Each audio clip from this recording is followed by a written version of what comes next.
கிறிஸ்து பிறப்பு திருவிழுப்பு திருப்பலி பெருவிழா. முதல் வாசகம். இறைவாக்கினர் ஏசாயா நூலிலிருந்து வாசகம். அதிகாரம் 62 இறைவார்த்தைகள் 1-5 முடிய.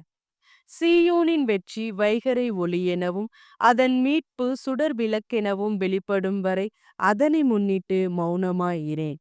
எருசலேம் பொருட்டு செயலற்று அமைதியாயிரேன்.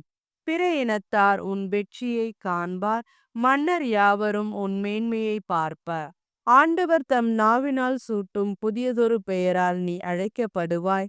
ஆண்டவரின் கையில் நீ அழகிய மணிமுடியாக திகழுவாய். உன் கடவுளின் கரத்தில் அரச மகுடமாய் விளங்குவாய். கைவிடப்பட்டவள் என்று இனி நீ பெயர் பெற மாட்டாய்.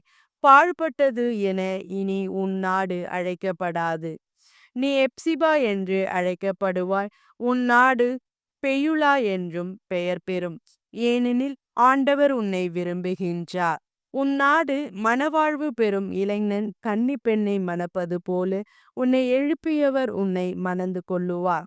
மணமகன் மணப்பெண்ணில் மகிழ்வது போல் உன் கடவுள் உன்னில் மகிழ்வார். ஆண்டவரின் அருள்வாக்கு. இறைவா உமக்கு நன்றி. இரண்டாம் வாசகம். திருத்தூதர் பணிகள் நூலிலிருந்து வாசகம். அதிகாரம் 13 இறைவார்த்தைகள் 16-17 மற்றும் 22-25 முடிய. தொழுகை கூடத்தில் பவுல் எழுந்து கையால் செய்கை காட்டிவிட்டு கூறியது: இஸ்ரேல் மக்களே, கடவுளுக்கு அஞ்சுவோரே கேளுங்கள். இந்த இஸ்ரேல் மக்களின் கடவுள் நம்முடைய மூதாதையரை தேர்ந்தெடுத்தார். அவர்கள் எகிப்து நாட்டில் அந்நியர்களாக தங்கியிருந்த பொழுது அவர்களை ஒரு பெரிய மக்களினமாக்கினார். பின்பு அவர் தம் தோள் வலிமையை காட்டி அவர்களை அந்த நாட்டை விட்டு வெளியே அழைத்து கொண்டு வந்தார். பின்பு அவர்கள் தங்களுக்கு ஓர் அரசர் வேண்டும் என்று கேட்டார்கள். கடவுள் கீசு என்பவரின் மகனான சவுல் என்பவரை அவர்களுக்கு அரசராக கொடுத்தார். பென்யமீன் குலத்தினராகிய அவர் 40 ஆண்டுகள் ஆட்சி செலுத்தினார். தாவீதை அவர்களுக்கு அரசராக ஏற்படுத்தினார். அவரை குறித்து ஈசாயின் மகனான தாவீதை என் இதயத்துக்கு உகந்தவனாக கண்டேன், என் விருப்பம் அனைத்தையும் அவன் நிறைவேற்றுவான் என்று சான்று பகர்ந்தார். தாம் அளித்த வாக்குறுதியின்படி கடவுள் அவருடைய வழிமரபிலிருந்தே இஸ்ரேலுக்கு இயேசு என்னும் மீட்பர் தோன்ற செய்தார். அவருடைய வருகைக்கு முன்பே யோவான் மனமாறி திருமுழுக்கு பெறுங்கள் என்று இஸ்ரேல் மக்கள் அனைவருக்கும் பறைசாற்றி வந்தார். யோவான் தம் வாழ்க்கை என்னும் ஓட்டத்தை முடிக்கும் தருவாயில், நான் யார் என நீங்கள் நினைக்கின்றீர்களோ அவரல்ல நான், இதோ எனக்கு பின் ஒருவர் வருகிறார், அவருடைய மிதியடிகளை அவிழ்க்கவும் எனக்கு தகுதியில்லை என்று கூறினார். ஆண்டவரின் அருள்வாக்கு. இறைவா உமக்கு நன்றி. நற்செய்தி வாசகம். மத்தேயு எழுதிய தூய நற்செய்தியிலிருந்து வாசகம்.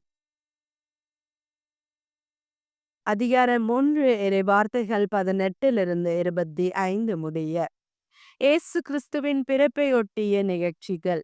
அவருடைய தாய் மரியாவுக்கும் யோசேப்புக்கும் திருமணம் ஒப்பந்தம் செய்யப்பட்டிருந்தது. அவர்கள் கூடி வாழும் முன் மரியா கருவுற்றிருந்தது தெரிய வந்தது. அவர் தூய ஆவியால் கருவுற்றிருந்தார். அவர் கணவர் யோசேப்பு நேர்மையாளர். அவர் மரியாவை இகழ்ச்சிக்கு உள்ளாக்க விரும்பாமல் மறைவாக விலக்கிவிட திட்டமிட்டார். அவர் இவ்வாறு சிந்தித்து கொண்டிருக்கும் பொழுது ஆண்டவரின் தூதர் அவருக்கு கனவில் தோன்றி, யோசேப்பே, தாவீதின் மகனே, உம் மனைவி மரியாவை ஏற்றுக்கொள்ள அஞ்ச வேண்டாம். ஏனெனில் அவர் கருவுற்றிருப்பது தூய ஆவியால்தான். அவர் ஒரு மகனை பெற்றெடுப்பார். அவருக்கு இயேசு என பெயரிடுவீர். ஏனெனில் அவர் தம் மக்களை அவர்களுடைய பாவங்களிலிருந்து மீட்பார் என்றார். இதோ கன்னி கருவுற்று ஓர் ஆண் மகனை பெற்றெடுப்பார்.